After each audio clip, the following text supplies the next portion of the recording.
this is going to be very mixed up. It's what one of my missiology lecturers called a klip in die bos. You throw a stone into the bush and see what comes out. Could be a bird, could be a snake, it could be a swarm of wasps coming to sting you, it could be a rabbit, it could be a leopard, it could be something that you might want to eat or something that might want to eat you.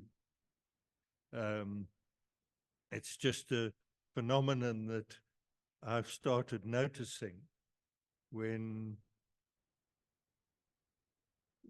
young people who have sort of quite recently come into the church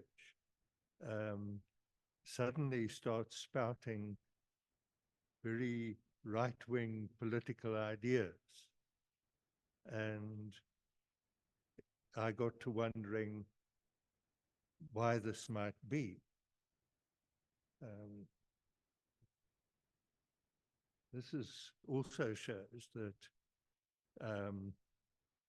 in Generation Z, young Americans born between 1996 and 2015, there is a split between male and female. But it also affects Generation Z, the ones who are outside America, North America, that the males tend to be more right-wing and the females tend to be more left-wing. And this split wasn't apparent in earlier generations. And one of the things where this affects the church, not just the Orthodox Church, that's where I first noticed it, but it affects Christians generally, I think, is the COVID epidemic, which caused a lot of people to communicate more online than in person. And in communicating online, they came across people who tended to disseminate these right-wing ideas. I discovered that from about 2017, 2018, in the Orthodox Church, especially in North America, quite a large number of people started to get YouTube channels and started disseminating these ideas.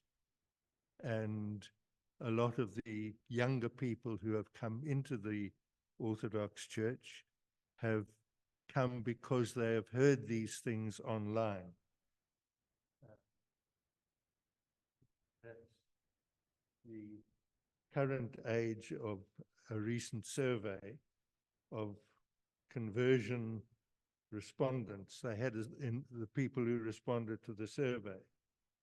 And those aged 21 to 30, you can see that 75% of them were male. This is over the last few years, really since COVID.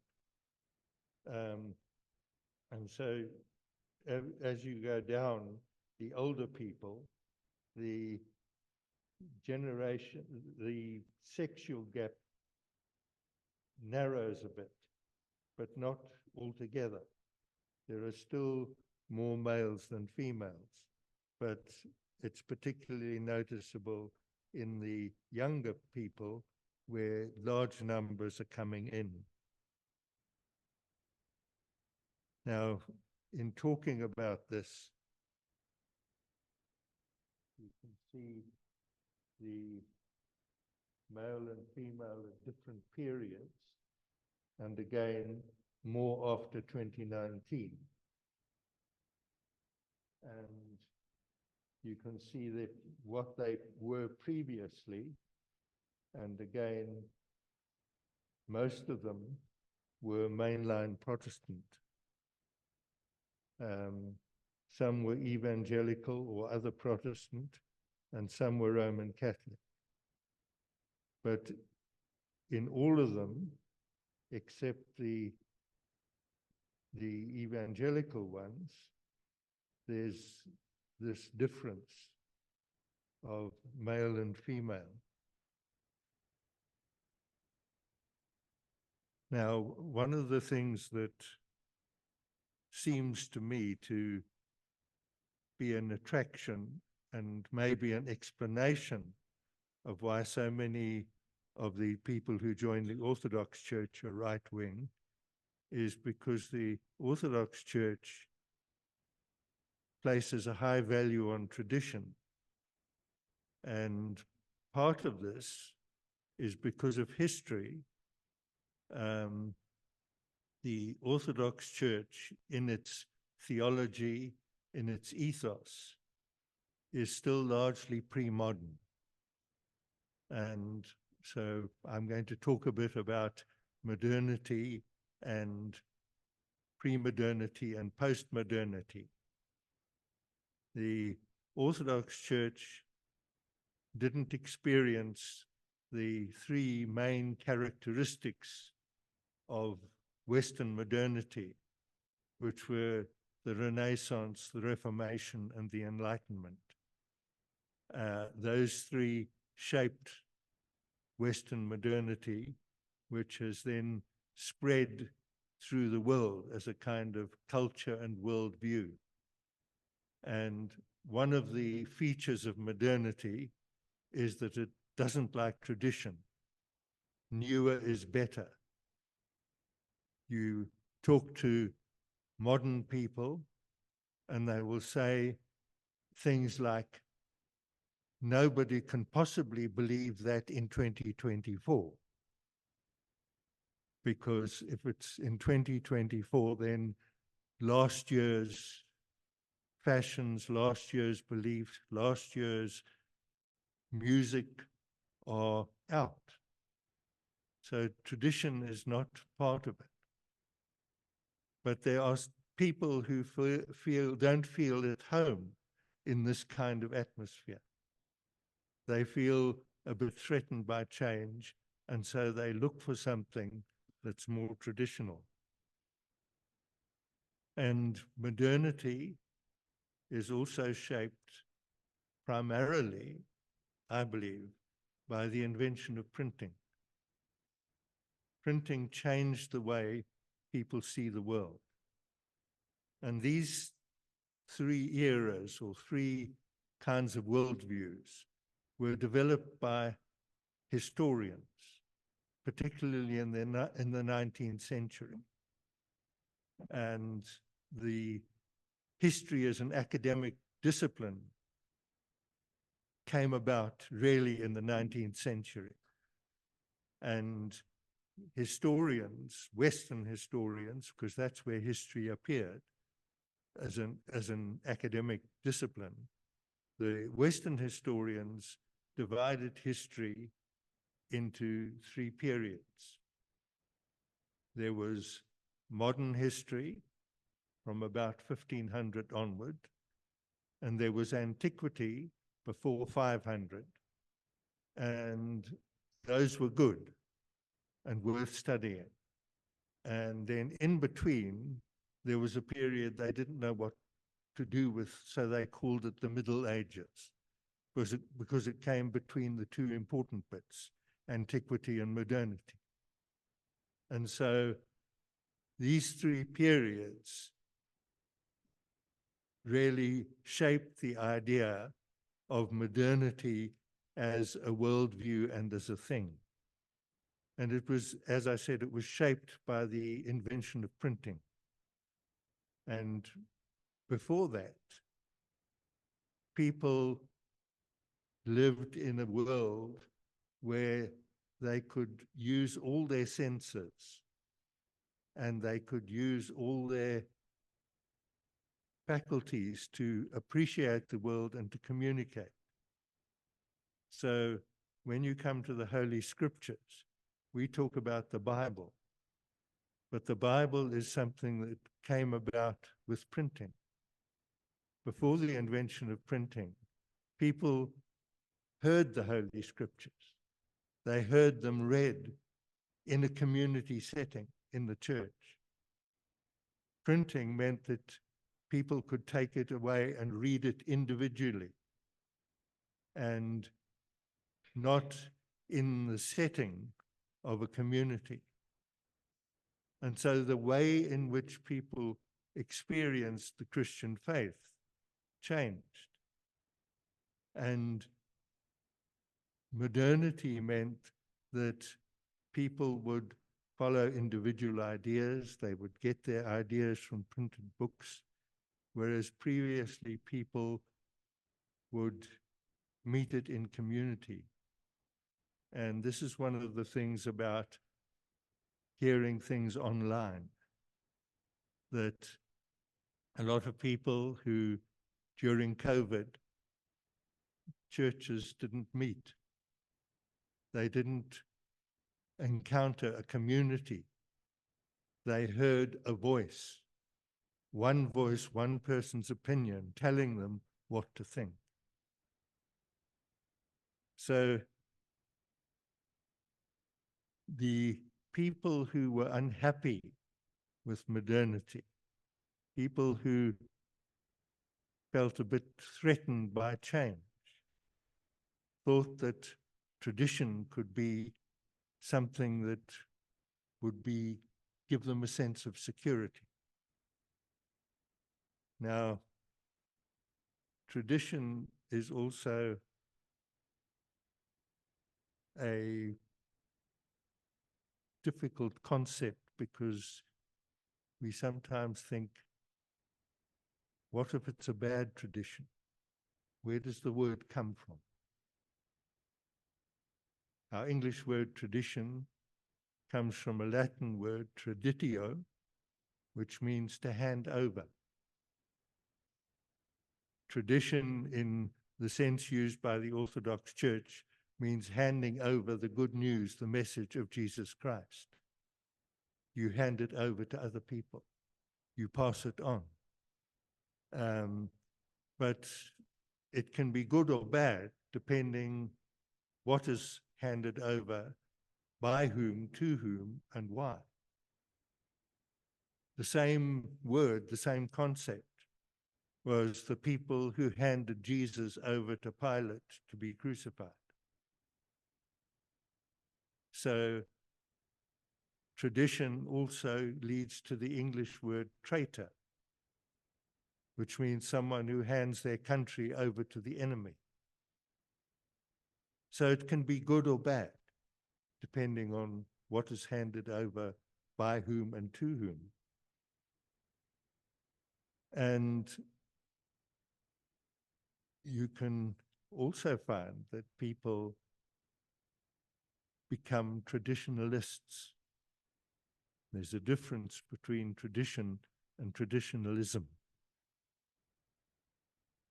Traditionalists think that tradition is in itself good, that it is something to be valued for its own sake. And I'm going back a little bit in history to earlier in the 20th century. There are precursors of these people who are joining churches now with traditionalist ideas. And there was a philosopher, a French philosopher called René Guénon, who was very unhappy with the modern world. And modernity has its problems. The problem with modernism as a kind of ideology is that it is the idea that modernity is good and everything else that preceded it was inferior, that things are getting better all the time. And this modernism, as I said, puts some people off and they feel unhappy with it. Now, my own belief is that modernity is neither something to be worshipped or regarded as the best way, nor is it something that should be completely rejected. As Christians, we look at modernity as something that we can evaluate different aspects of it from the point of view of the Christian faith. We can see what is good and what is bad, what we can cultivate and what we can try to reject. But the traditionalists like Wenon thought that the modern world was altogether bad. And so he thought in the case of religion, the earliest forms were better. What is regarded by modernists as a swear word, if you say something is primitive, it means it's bad. But Guénon thought the primitive forms of religion were better. Any religion. He was French, but he eventually became a Muslim and lived in Egypt. And he influenced a young American, a man called Eugene Rose. And he grew up in California as a sort of Protestant, but he went to study ancient Chinese language and literature at university. And then he went on to postgraduate studies in San Francisco, where they taught Asian religions. And he was known to, or knew some of the other students who were part of what is called the San Francisco Renaissance. It was a renaissance of poetry in the 1950s, and a group of authors known as the Beat Generation. And he came among them, and some of the teachers in this institute also influenced them. But he found a teacher, a guy called Jiming Shuyan, who taught him the original form of Chinese religion. And he thought that this was something to follow up. And so he didn't accept the modern understandings of this Chinese religion. He wanted to go to the primitive version, the earliest version. And then someone took him to an Orthodox church, and he felt that the Orthodox Church was the primitive version of Christianity. And he then became an Orthodox Christian, and eventually he became a monk. And he and a fellow monk who was Russian started a publishing business, and that publishing business in the 1960s was the first real influence of Orthodox Christianity in the English-speaking world. There were very few Orthodox books published in English before that, and most of them were very sort of obscure scholarly texts. So very few people outside the Orthodox Church in the West knew what the Orthodox Church taught or did. And so he is his monastic name, Seraphim Rose. He published lots of books and magazines in English and made the Orthodox Church more widely known. But his presentation of orthodoxy was shaped by the traditionalism that he'd got from this French philosopher Guénon. And so he made a bit more of tradition than is generally done in the Orthodox Church. I'm not saying that he taught things wrong. He didn't teach wrong doctrines or anything like that. but he taught them in a kind of traditionalist way, which led people to think that Orthodoxy was more traditionalist than it was. And now there's another guy, and this comes closer to TGIF. It comes close to home. He's a guy called Frank Schaeffer, and his father, Francis Schaeffer, was the founder of L'Abri, which I believe is the inspiration of TGIF, where we're meeting now. And Frank Schaeffer, the son, was born in Switzerland, where his father and mother had started this L'Abri fellowship, where they were, Thorsten and Vera can correct me if I'm wrong, but they were trying to enable Christians to witness to the Christian faith in the modern world, and to look at the modern world in a way that they could see how the Christian gospel could be presented to people with that mentality, with that kind of understanding of the world. And so it was looking at the modern world.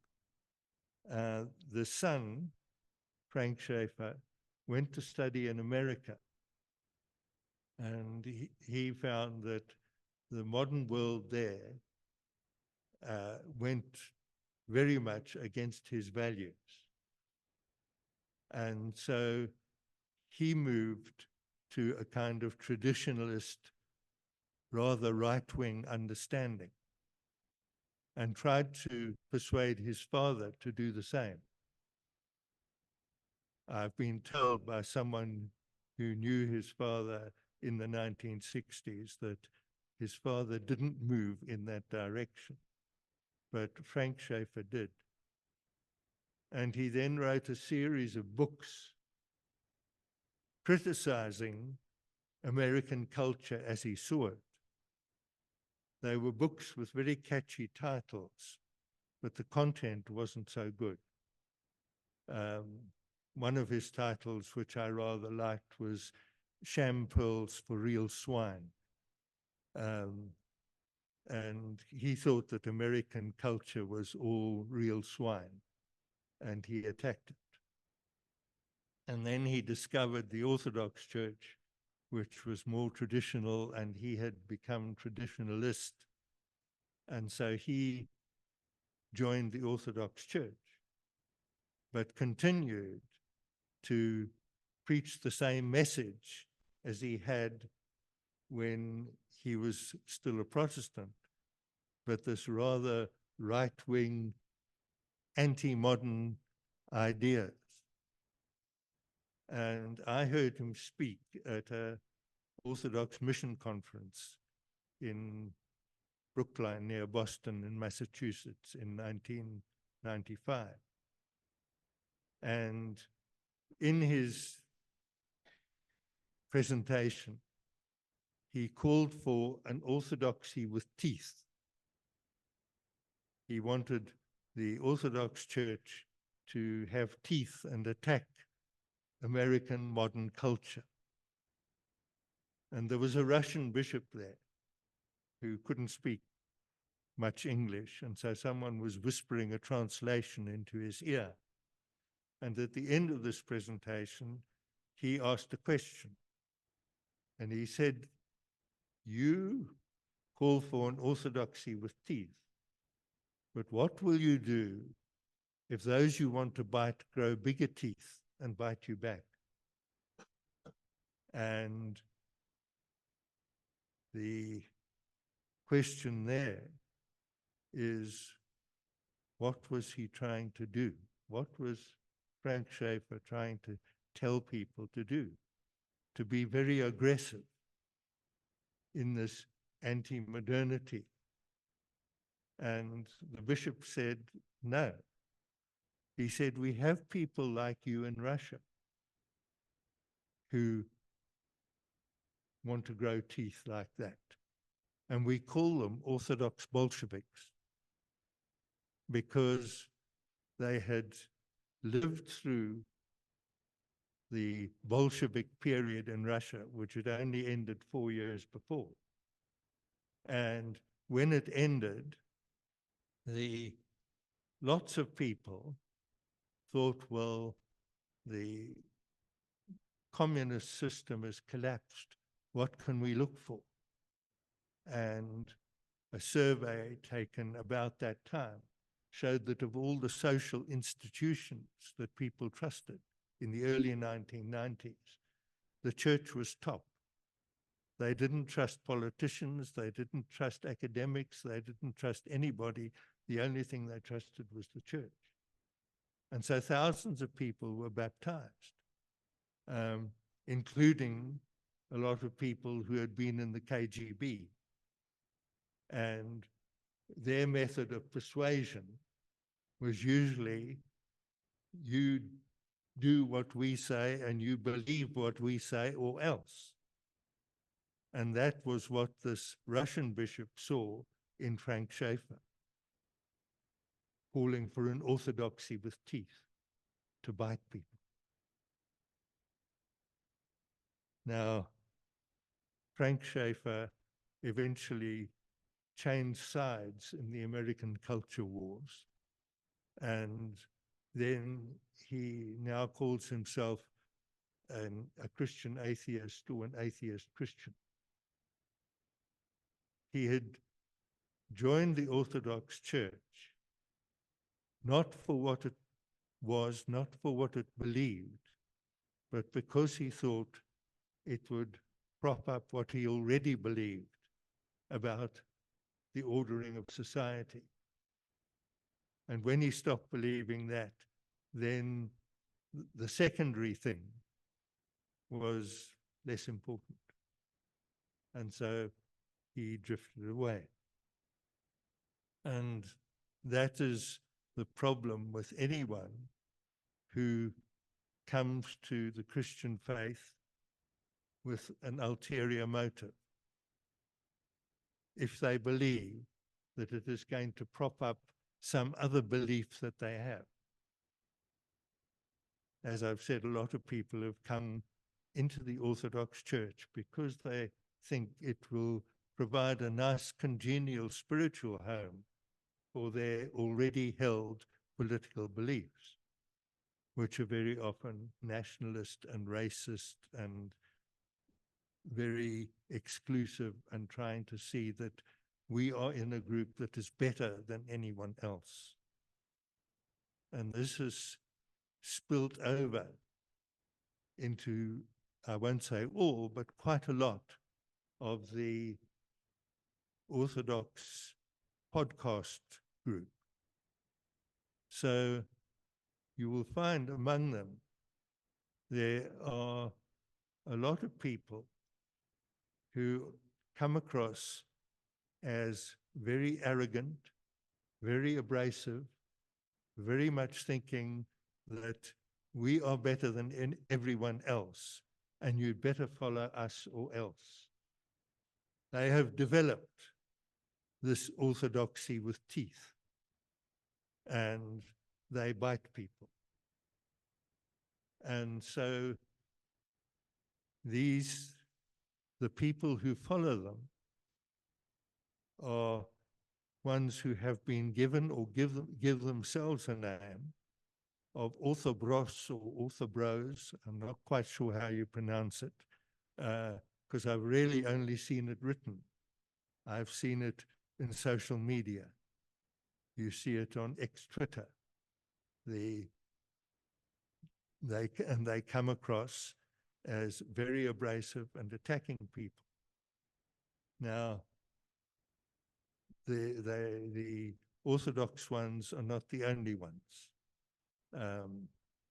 There's a group called Groypers, and they were very prominent in the riots that followed the American election when Trump wasn't re-elected. These gropers were very active in those riots. And there's a guy called Nick Fuentes who preaches this very right-wing message. And they very often attack conservative Americans, saying that they should be not conservative but radical. There's conservative right and there's radical right, and they are very radical. And some of the Christian ones that preach the same message also tend to be radical right. They tend to be racist and nationalist, and many, in some cases, almost neo-Nazi. The ones that are sort of most commonly known is a guy called Jay Dyer. Now, I don't know him and I don't want to say anything about him, but apparently his podcasts are very much along these lines of being very abrasive and very attacking of other people. And so it's very much this orthodoxy with teeth. And Jay Dyer is apparently, if anyone disagrees with him, then he will dox them. You know what doxing is? It means getting documentation of everything that person's done and putting it online and using it to attack them. And these orthobros or orthobros say that people they approve of are based, and people they disapprove of are gay or degenerate. And so if they disagree with anyone, then they will call them gay or degenerate. If they approve of anyone, they will say they are based. Now, based is a word that you find often online, and really it just means that I agree with what you say or what you're doing. It's just a word of approval. But in the case of these extreme right-wing people, it really means that you're approving of their right-wing methods.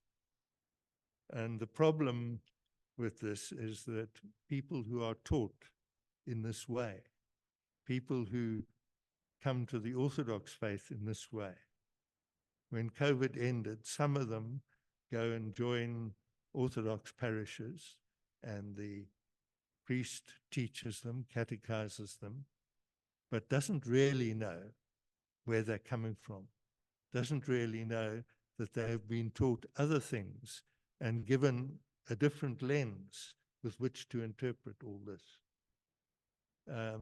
As I said, this was a rather milder version with the Father Seraphim Rose, who got this lens from the French philosopher Guénon.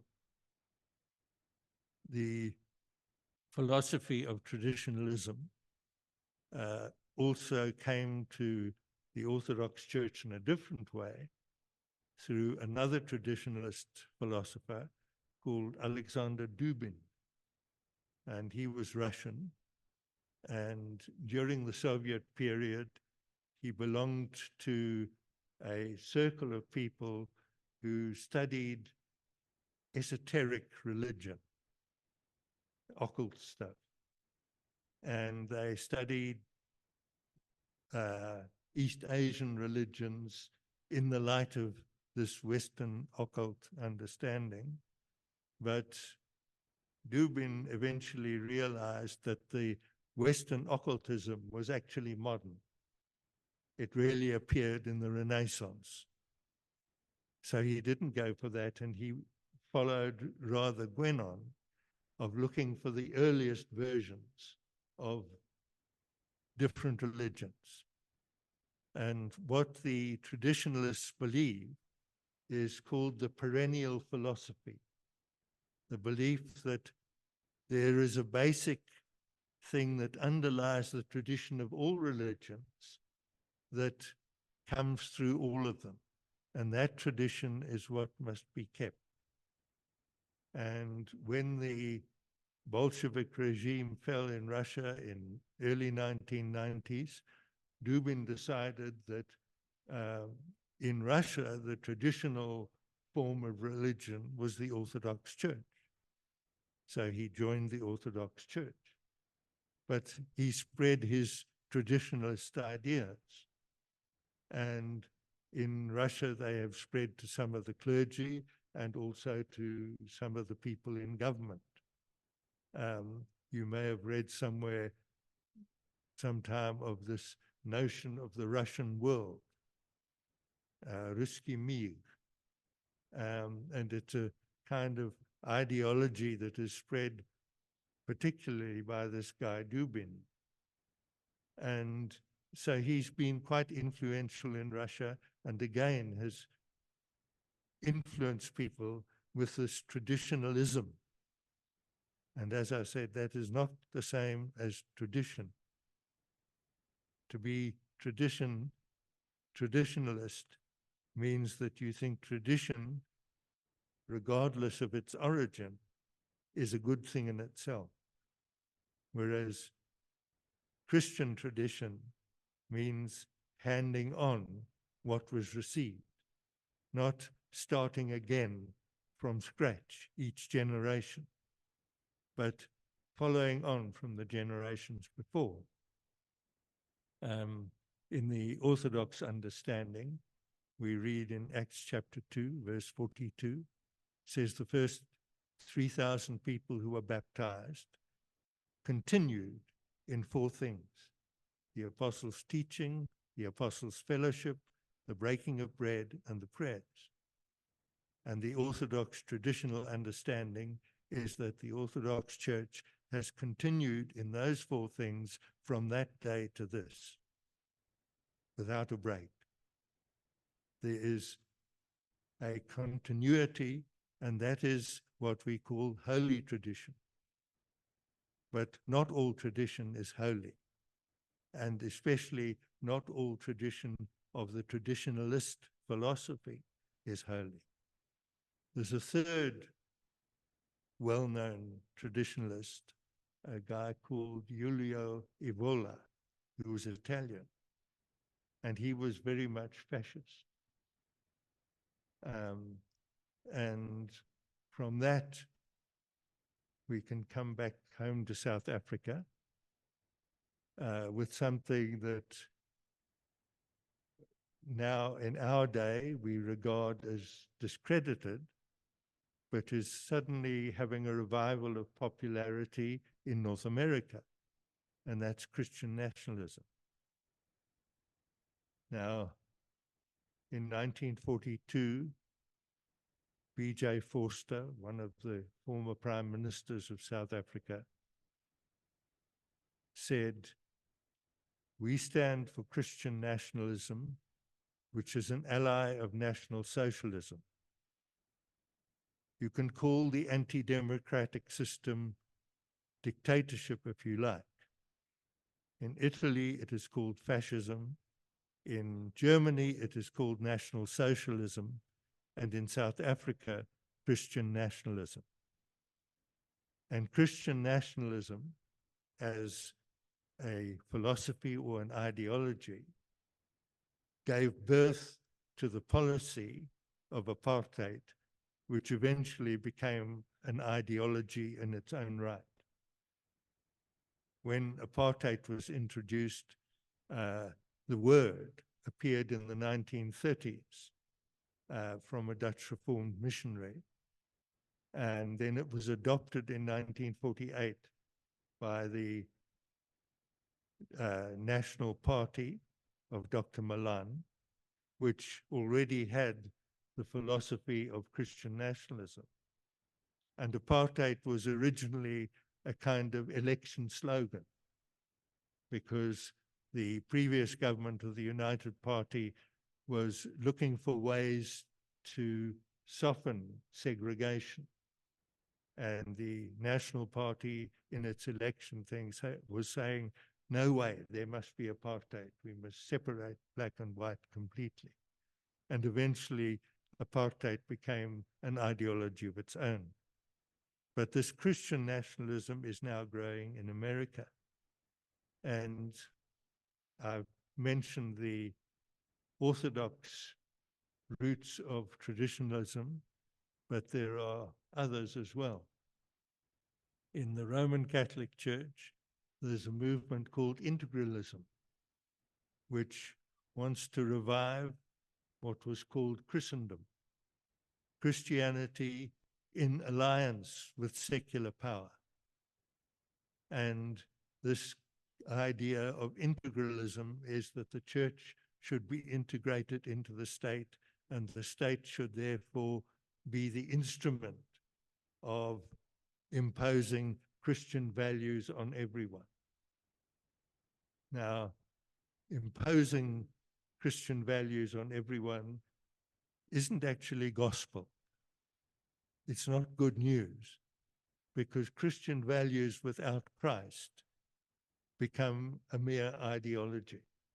It's no longer a gospel. It's not good news. It's just a set of ideas that you must accept or face the consequence. And in the Protestant world, there was a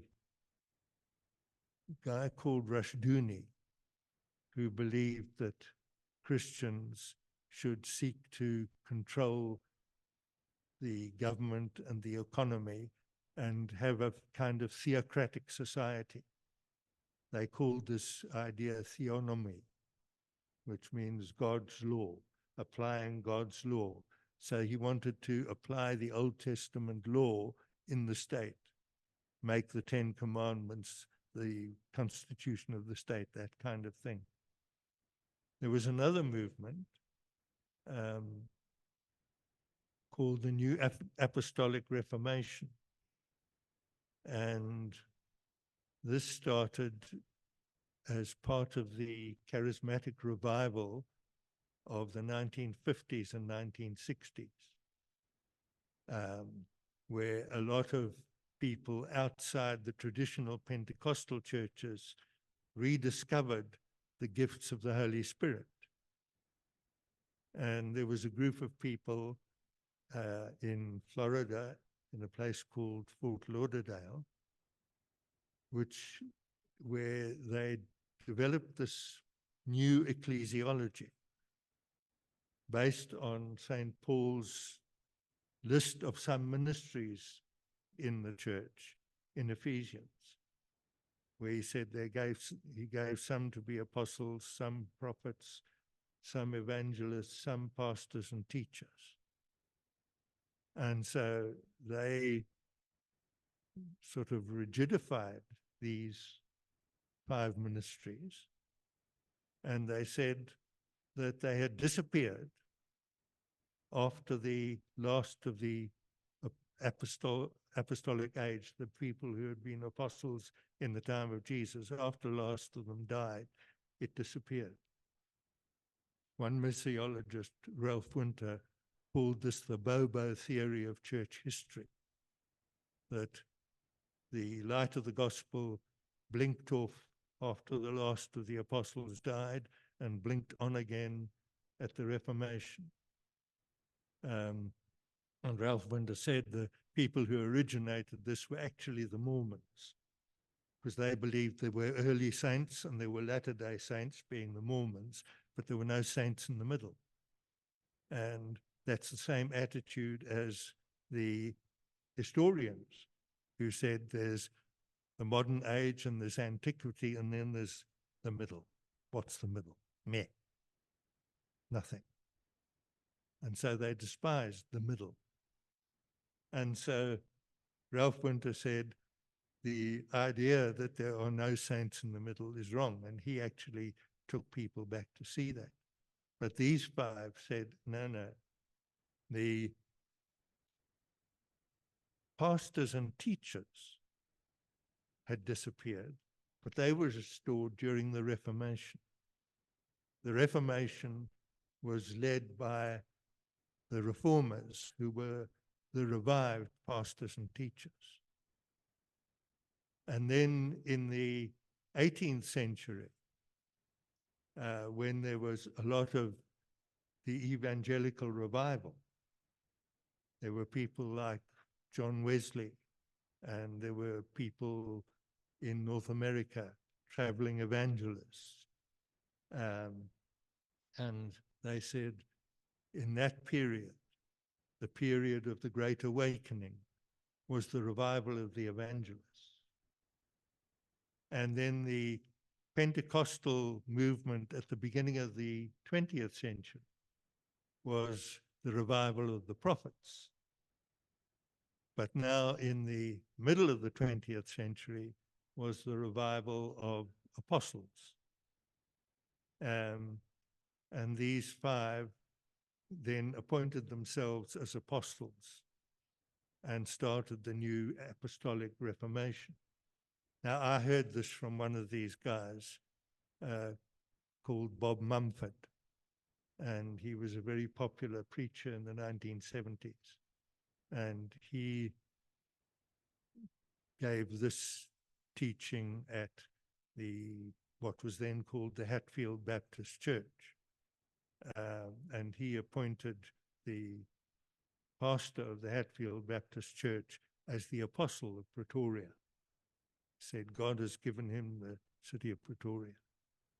And so the New Apostolic Reformation dealt with the revival of these ministries. And then in the 1970s, three evangelical leaders found that they had a common vision. The one was Lauren Cunningham, who was the founder of YWAM, Youth with a Mission. Another was Bill Bright, who was the founder of Campus Crusade for Christ. And another was Francis Schaeffer. And they had this vision of what came to be called 7 mountains, which were things in society that needed Christian influence. Things like government, family, education, various social institutions, centers of power. And so they thought that these were things that Christians needed to influence. And in the case of Francis Schaeffer, we know how he did it through L'Abri, by helping people to understand and look at these things in the light of the Christian faith. But 25 years later, a man called Lance Volnau came along, and he said that these 7 mountains needed to be conquered, not just influenced, but conquered, so that Christians must take them over. And the New Apostolic Reformation, whose leader became another missiologist called Peter Wagner. I'm not quite sure how that happened, but the guy that I heard it from, Bob Mumford, eventually repented and said that the teaching that he had given on that was actually false and misleading, and he apologized to people for doing it. But it was taken over by this guy called Peter Wagner, and the 7 mountains theory was adopted by this Lance Volnau, and they began to teach it. And a lot of the people who have accepted this teaching are now in what I would call a cult of Donald Trump. and they were also, with the others like the Groypers, involved in the riots when Trump wasn't re-elected. And so this right-wing movement is seen both in the Orthodox Church and in the Western churches. It's seen in Roman Catholics and in Protestants. And it seems to affect the Generation Z in North America and Generation Z in the rest of the world, not quite to the same extent, but still to some extent. So the Seven Mountain Theory also has echoes of the Christian nationalism that we know in South Africa. Because if you follow it back, a Reformed theologian in the Netherlands, Abraham Kuyper, spoke about the spheres of sovereignty. And he said that every social institution should have sovereignty in its own sphere. So the church should have sovereignty in the religious sphere, and the government, and so on. And this idea of sphere sovereignty, or kringsoevereiniteit, became very popular among the Christian nationalists in South Africa. And the Seven Mountain Theory is a kind of reworking and boosting of that. So it has similar roots, and these roots are all intertwined. And what is coming from these roots, the tree that we are seeing, is a lot of young Christians aged about 15 to 30, 35, who, especially among the males, tend to be very politically right-wing. And the question for them, I think, is what is primary? Is it the Christian faith? Is Jesus Christ the center of their lives? Or is it a political ideology and a political outlook? And when these people who have largely got these ideas online come into the fellowship of the church, which is now reviving after COVID, do the people in the church realize where they have come from and where they are coming from, and what kind of distortions they might be bringing to their understanding of the Christian faith? So that I see as a kind of missiological and evangelistic problem. And as I say, it affects the Orthodox Church, as I said, but it also affects the Roman Catholic Church, and it affects Protestants as well. These movements are particularly influential because they are online and they come from individuals all over the place whose particular teaching you might not know anything about. And you might not know where people are getting these ideas. When I first saw this term orthobros or orthobros online on ex-Twitter, I thought, well, maybe these are people who just say we are talking to each other online. We are Orthodox who talk to each other online. It was only later that I discovered that the common thread wasn't orthodoxy online. It was right-wing politics. And it was the idea of if you had the right politics, you were based, and if you didn't, you were gay or degenerate. And so you can hear people speak, And for the first 5 minutes they're speaking, you think, yeah, they've got a sound grasp of it. And then suddenly they go off into some kind of conspiracy theory or some kind of anti-Semitic rant. And you wonder now,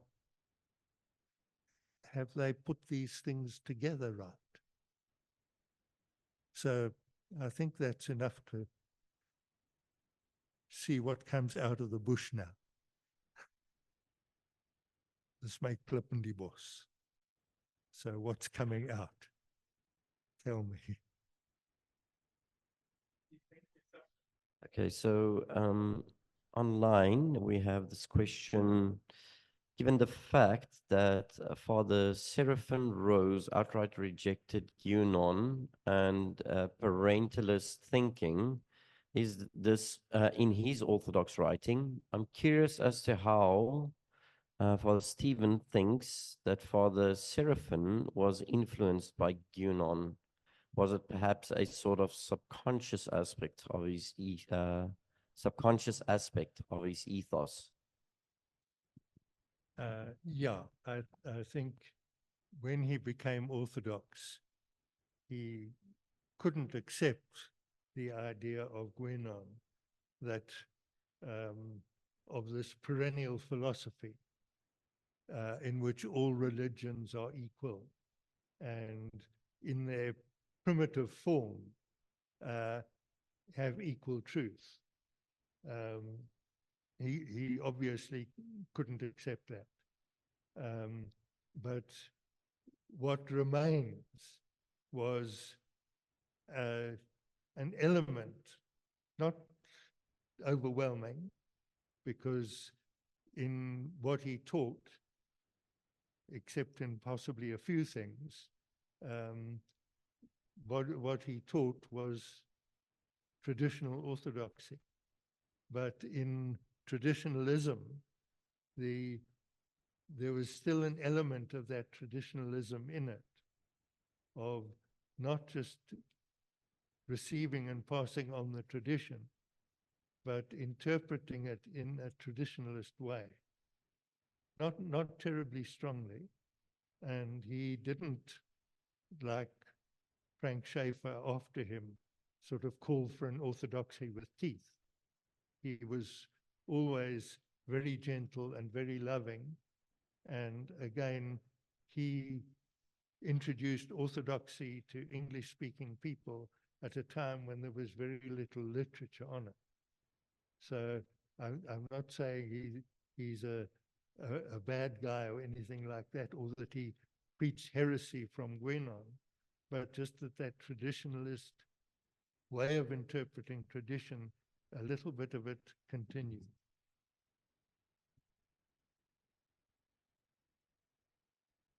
Hey, Father Steve, awesome talk, really brilliant, well researched. And I can relate to a lot of the things that you discussed. I've seen a lot of the things that you've discussed. I've been part of a lot of the things you've discussed.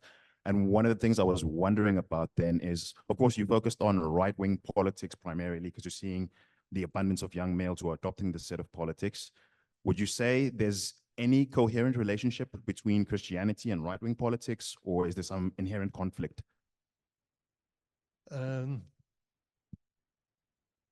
The orthodox answer, I wouldn't say any other, is that we belong to a kingdom that is not of this world, the kingdom of God, the kingdom that was established by Jesus Christ and that endures forever. One of the words perhaps I should have explained a bit more is secular. People often speak about secular and contrast it with Christianity, and secular basically means age, and an age that lasts a long time. So it's not something that's just for a moment. It's usually understood as at least a century.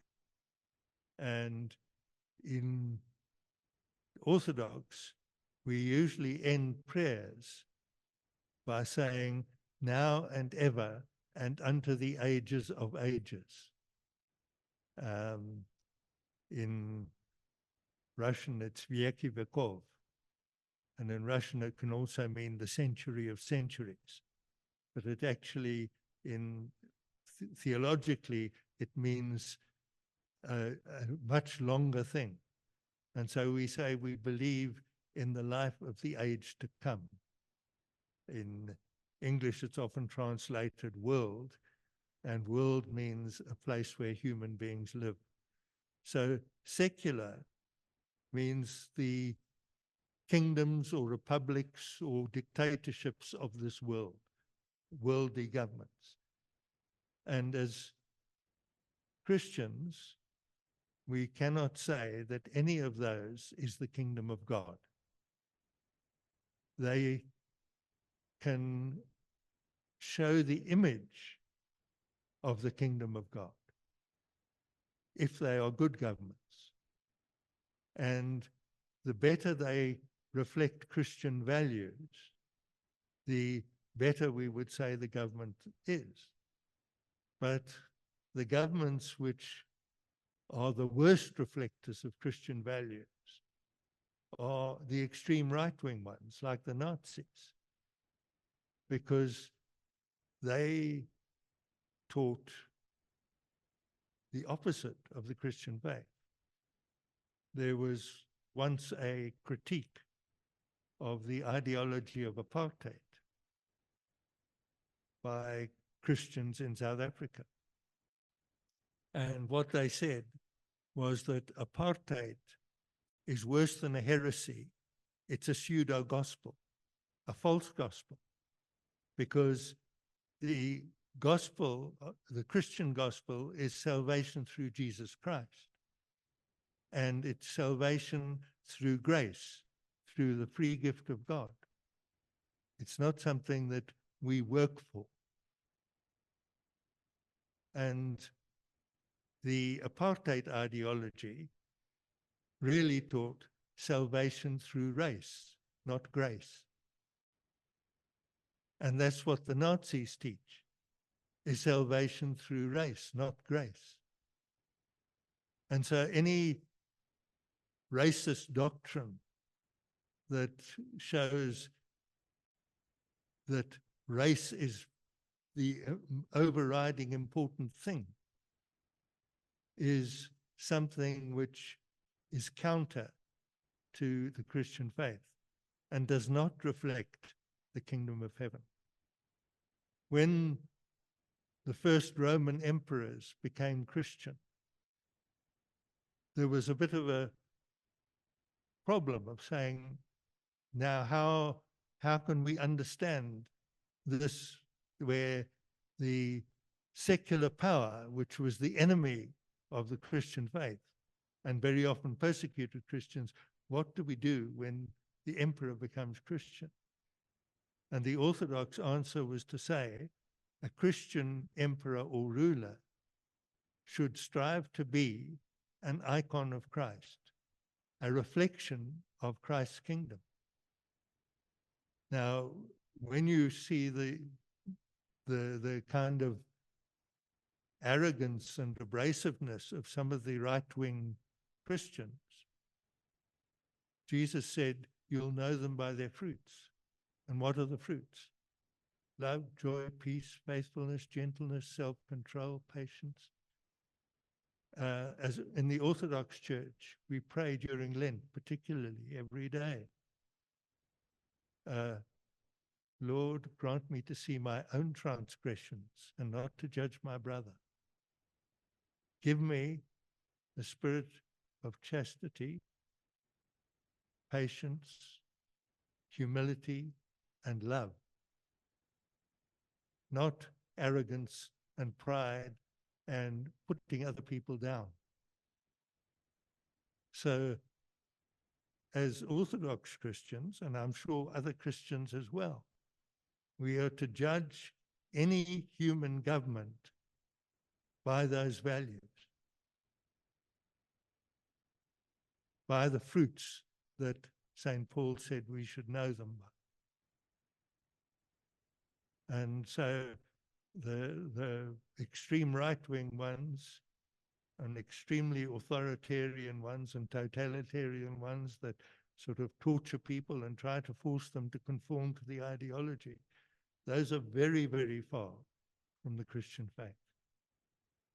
And if you want an orthodox answer to that, read Dostoevsky's Brothers Karamazov, where one of them tells the story of the Grand Inquisitor and shows where those worldly values came into Christianity.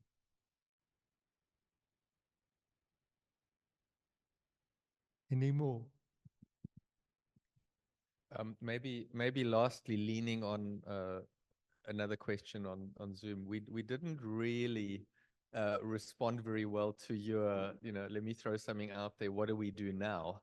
I don't think any of us responded meaningfully on that. So, so now some sort of more, I don't know, right-wing mindset comes to us in the church. What do we, do? How do we? How do we respond? What do we do? It's the question said it comes in with dirty feet like the rest of us. Okay, so now what do we do? What are your, so we sucked at responding. Do you have just brief thoughts of what do we do?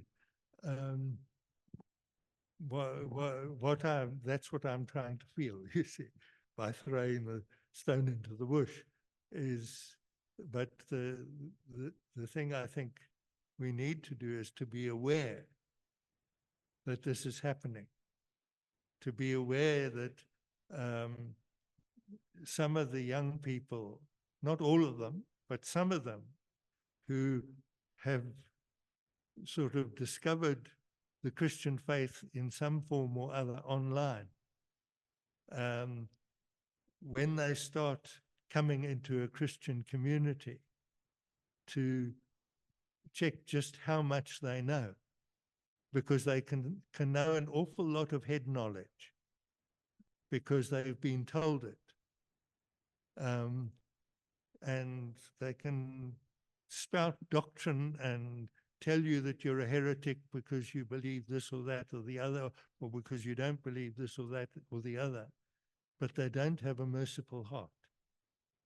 And it's the merciful heart that is missing from a lot of the online exponents. Again, not all of them, but as Jesus said, by their fruits you shall know them. And when they come in with these ideas, there needs to be a kind of discernment, particularly on those who have the responsibility of teaching them and of helping them to grow into the community. And very often the community isn't ready to receive them because they're also not aware of these things. So in a sense, old Francis Schaeffer was right, you see, because he wanted to give Christians, as he saw it, the tools to deal with the modern world. And both the over-acceptance and the over-rejection of modernity. Does that make sense? It does, and I think that's, I think that is a good one to conclude on as well.